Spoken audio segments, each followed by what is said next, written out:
Hello students, आज का new topics है एविडेंस फ्रॉम बैक्टीरियोफोर्स यानी जीवाणुभोजी से प्रमाण। जैसे कि इसके पहले टॉपिक्स में मैंने आपको ये स्टडी कराया था कि मुख्य रूप से कि सिद्ध करिए कि डीएनए एक आनुवांशिक पदार्थ है। ओके, तो जैसा कि हम लोग लिखते हैं तो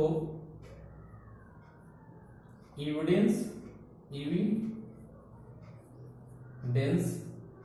from बैक्टीरियोफेज। ओके, अब एविडेंस ऑफ बैक्टीरियोफेज में क्या है, इन्होंने सबसे महत्वपूर्ण किया वैज्ञानिक है हर्ष एंड चेज।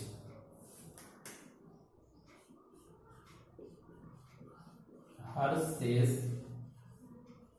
एंड चेज 1952 में इन्होंने इर्सिया कोलाई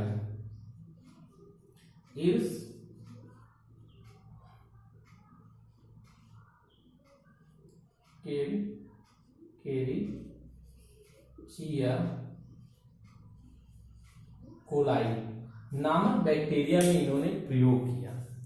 इन्होंने एक प्रकार के वायरल कण के साथ में इन्होंने प्रयोग किया और ये सिद्ध किया डीएनए एक जेनेटिक मटेरियल है।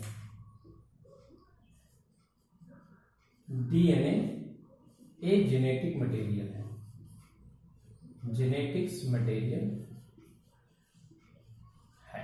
ओके, अब इसको सिद्ध करने के लिए इन्होंने क्या किया, सबसे पहले इन्होंने दो महत्वपूर्ण एक अंतरकण को प्रस्तुत किया।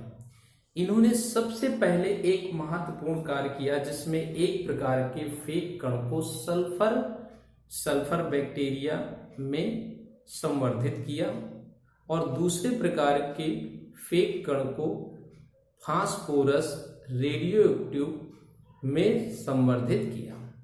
अब सल्फर प्रकार के बैक्टीरिया यानी गंधक प्रकार के बैक्टीरिया को संवर्धित करने वाले रेडियोएक्टिव में एक विशेष प्रकार का प्रोटीन का घोल बनता है, जबकि फास्फोरस वाले फेक कण में एक विशेष प्रकार के का आनुवांशिक पदार्थ फास्फोरिक अम्ल यानी डीएनए का निर्माण होता है। ठीक है, अब इनको इन्होंने संवर्धित किया और कुछ समय पश्चात इन्होंने वेरिंग ब्लेंडर विधि द्वारा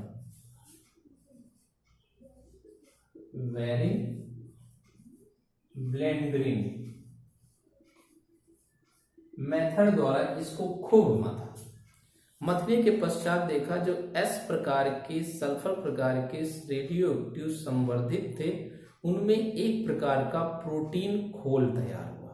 ठीक है, जबकि फास्फोरस प्रकार के रेडियोएक्टिव के फेक वायरल कणों में एक विशेष प्रकार का प्रोटीन तैयार यानी एमिनो अम्ल तैयार होता है।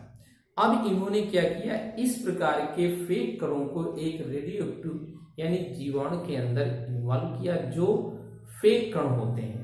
पहला पॉइंट जो होता है, गंधक वाले बैक्टीरिया में एक विशेष प्रकार के प्रोटीन घोल बनता है और ये घोल उस समय के जीवाणु कोशिकाओं के बाहर ही रह जाता है, अंदर प्रवेश नहीं कर पाता है।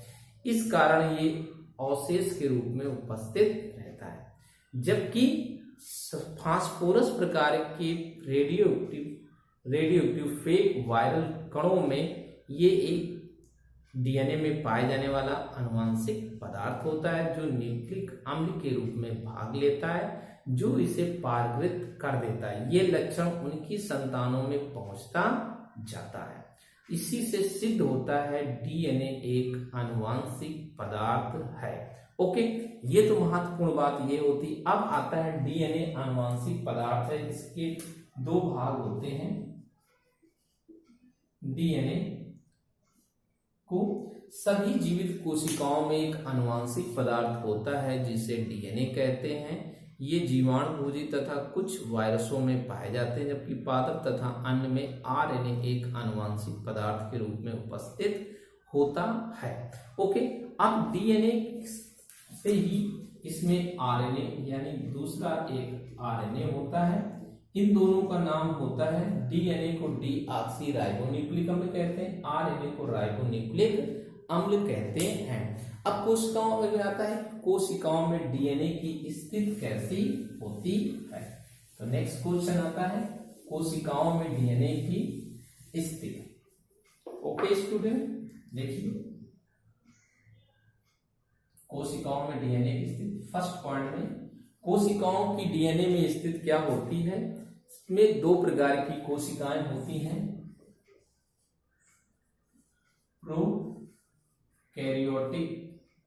Prokaryotic cell in DNA. इसमें क्या होता है, प्रोकैरियोटिक कोशिकाओं में केंद्रक नहीं पाया जाता, इसलिए डीएनए जो होता है चारों ओर कोशिका द्रव्य में बिखरा हुआ पाया जाता है। ये प्रायः मुख्य रूप से जीवाणु तथा नीली हरी शैवालों में उपस्थित होता है, इसलिए इसे डीएनए को न्यूक्लियोटाइड भी कहते हैं। ओके, और ये क्या होता है, किसी जीवाणु कोशिका के आधार से चिपक जाता है। नंबर 2 आता है eukaryotic cell in DNA. Eukaryotic cell in DNA.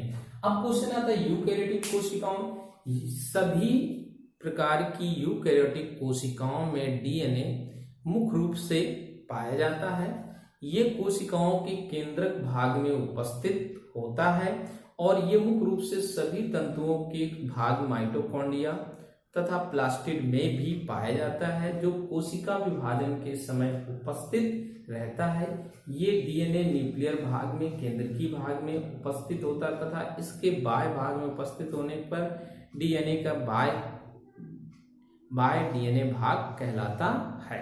अब होता है कोशिकाओं में डीएनए की स्थिति कैसी होती है, जो स्थिति के आधार पर डीएनए की आकृति कैसी होती है। स्थिति के बाद में नेक्स्ट आते हैं, डीएनए की आकृति कैसी होती है, यानी shape of DNA.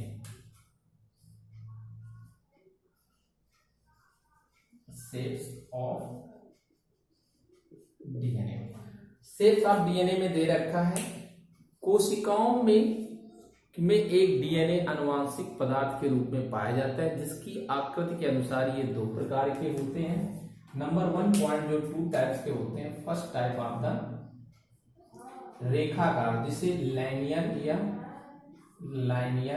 DNA. Number 2 होता है वृत्ताकार, जिसे सर्कुलर डीएनए कहते हैं, यानी सर्कुलर डीएनए होता है। सबसे पहले पॉइंट आते हैं रेखाकार डीएनए क्या होते हैं।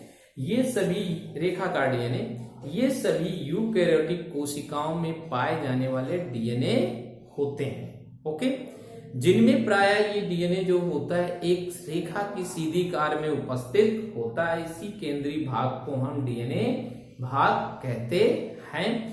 जबकि यूकैरियोटिक कोशिका के बाद में नेक्स्ट आते हैं सर्कुलर डीएनए क्या होते हैं। ये डीएनए प्रायः प्रोकैरियोटिक कोशिकाओं में उपस्थित होते हैं। इसके साथ साथ कुछ वायरस में या यूकैरियोटिक कोशिका के माइटोकॉन्ड्रिया और प्लास्टिड में भी पाए जाते हैं। इसका मतलब ये हो गया कि वृत्ताकार डीएनए और रेखाकार डीएनए सभी यूकैरियोटिक कोशिकाओं में उपस्थित होते हैं। अब नेक्स्ट हेडिंग आती है डीएनए की मात्रा, quantity of DNA. Quantity of DNA.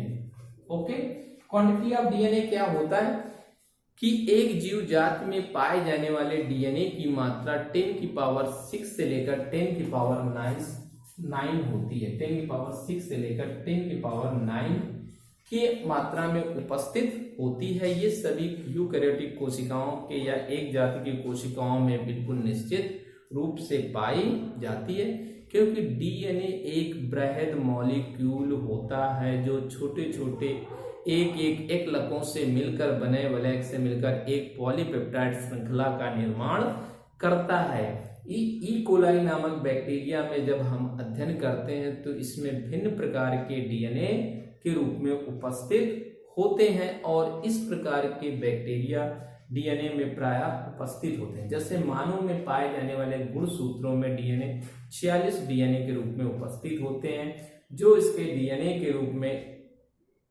के अणु के रूप में देखते हैं, जो 85 नैनोमीटर के रूप में नैनोमीटर के रूप में होते हैं, जिसे हम 85,000 माइक्रोमिलीमीटर के नाम से मापते हैं। अब इसके अकॉर्डिंग है ओके। इस YouTube चैनल को सब्सक्राइब करिए, लाइक करिए तथा शेयर करिए ओके, जिससे नेक्स्ट वीडियो में भेज सकूं। ओके, थैंक्स स्टूडेंट, नोट करिए।